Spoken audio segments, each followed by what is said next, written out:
morning po sa lahat ng subscriber ng Biyahe ng Lugaw. Dito po muna tayo sa ating bahay. Magsisit up tayo ng pag-breed ng crayfish, yung tinatawag na Australian Red Claw. Ang plano po natin is trio lang, yung dalawang female at saka isang male para sa starter natin.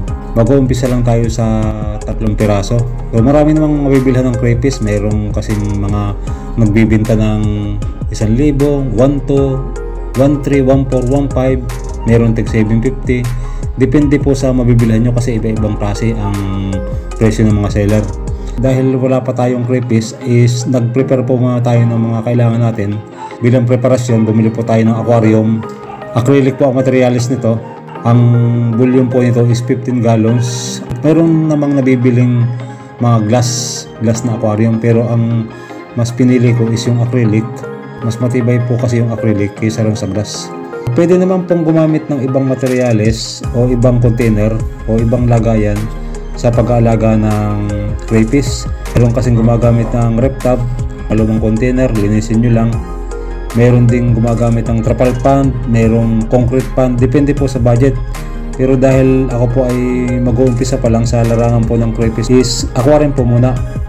At the same time, namomonitor po natin ng maliwanag yung galawan ng mga crayfish na ating ilalagay dyan. So meron din tayong motor with top filter na ginagamit. Hindi ko na nilagyan ng aerator kasi meron namang mga bumabagsak na tubig. So yung tubig na bumabagsak is nagpo-produce po yun ng oxygen. Yung nakikita nyo mga bubbles na lumalabas pagbagsak ng tubig, yun po yung oxygen na gagamitin ng mga isda o tsaka ng mga crayfish. Itong tubig na nakikita nyo ngayon is ito yung tubig na nawasa. Nawasa po yan kasi malayo po yung ilog na pwede natin pagkuhan ng mga freshwater. So gumamit po tayo ng nawasa, pero dahil yan po ay may mga chlorine na kasama, in-stock po natin yung tubig ng 3 days mahigit. Actually mayroon akong lagayan kasi ng tubig dito sa may CR namin, kaya in-stock ko siya ng 1 week. Huwag po kayong gagamit ng direktang galing sa gripo na nawasa kasi isa po yan sa dahilan bakit mamamatay ang mga isda o crayfish na alagaan nyo. I-stock nyo po muna ng at least 3 days. Saka nyo po isalin dito sa aquarium para yung chlorine na kasama ng tubig ng nawasa is nawawala. Once na na-stock po kasi yung tubig na galing sa nawasa, automatic po yung chlorine nya na composition na kasama ng tubig is nawawala po yun. So may hides po kayo nakikita rito sa ating aquarium. Bagong lagay lang po yan. Yan po ay size na 2 inches by 5 inches. Yung PVC pipe na iba kasi, ay pinotol ako na PVC pipe, lumulutang siya. Ang ginawa ko, naghanap ako ng ibang materyales. Ang nakita ko, itong kulay blue. Pinotol ko rin siya sa 5 inches, tapos inilagay ko rito. Pero bago ko po ilagay yan dyan, nilinis ko po munang mabuti. Kinuskus ng liha, tapos binalawan ko siyang mainit na tubig para yung mga dumi-dumi niya, mga bacteria at mga chemical na pwedeng nandyan sa PVC pipe na yan is mawala. So paglagay po natin dyan, sinigurado natin na malinis. Then yung tali niya, kumuha ako ng sinulid na matibay, yung ginagamit sa paggawa ng payong para ipantali, para sama-sama sila. Yan po ay magiging bahay ng crayfish o isda. Pinakantaguan nila yan. Gusto nila na nakatago sila sa araw, then sa gabi lang po sila lumalabas. Sa ngayon wala pa kasi tayong crayfish dahil pinaprepare lang po natin ng mabuti yung mga gagamitin. Nilagyan po muna natin sila ng isda dito na molly. Yung po nakikita nyong isda ngayon dito na lumulutong-lutong is molly po yan. Unang nilagay ko dyan is 3, then kahapon bumili ako ng 2. Yun, yung nakikita nyong dalawang ito na palagi magkasama. Yan po ay magsisilbing tagakain ng kitikiti dyan sa tubig para dagdag linis doon sa tubig. Sila yung tagahanap ng kitikiti. Napapansin nyo yung kami mga galaw. Naghahanap po ng kitikiti yan. Sila po yung tagaubos ng kitikiti. Gawin din yung purpose ng gapi. Kain silang kitikiti, pero hindi ko na siya nilagyan ng gapi. Okay na po yan. Siguro dagdagan ko na lang 1 piraso para yung isang nalulungkot na molly is hindi, mayroon siyang kapares kasi ito is 5 piraso. So gagawin kong 6, dagdagan ko ng 1 piraso pa kasi nalulungkot yung isa.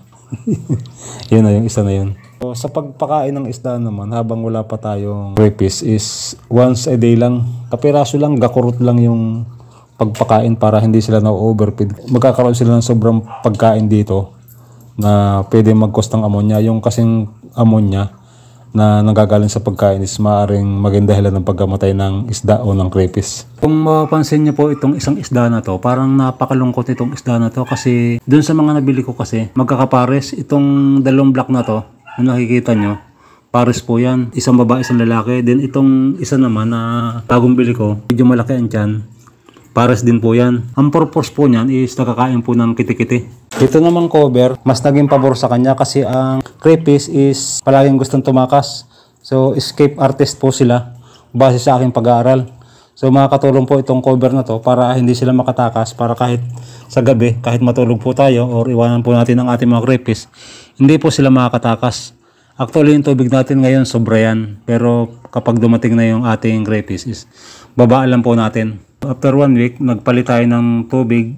Pero sa pagpapalit po ng tubig, hindi po lahat ng tubig ng aquarium is pinapalitan po natin. 50% lang yung ating tatanggalin. Kapag bumili po tayo ng isda, tulad po ng gagawin natin sa crayfish, ang crayfish po kasi o isda, iba po yung water condition o water temperature na pinanggalingan niya. So kapag bibili po tayo na isda na ilalagay po sa ating mga aquarium, wag po natin bibiglain na didiretso yung ating isda dun sa aquarium. Kasi magkakaroon po sila ng water shock dahil mabibigla po sila sa temperatura ng tubig na kanilang paglalagyan. Ilalagay po muna natin yung ating isda kasama ng pinaglagyan dun sa ibabaw ng tubig na kanilang lilipatan. Huwag po muna natin silang ililipatan diretso para magawa po natin yung tinatawag na water acclimation. Yung kinukuha po yung temperatura ng water quality nung paglilipatan nila para maiwasan po yung water shock.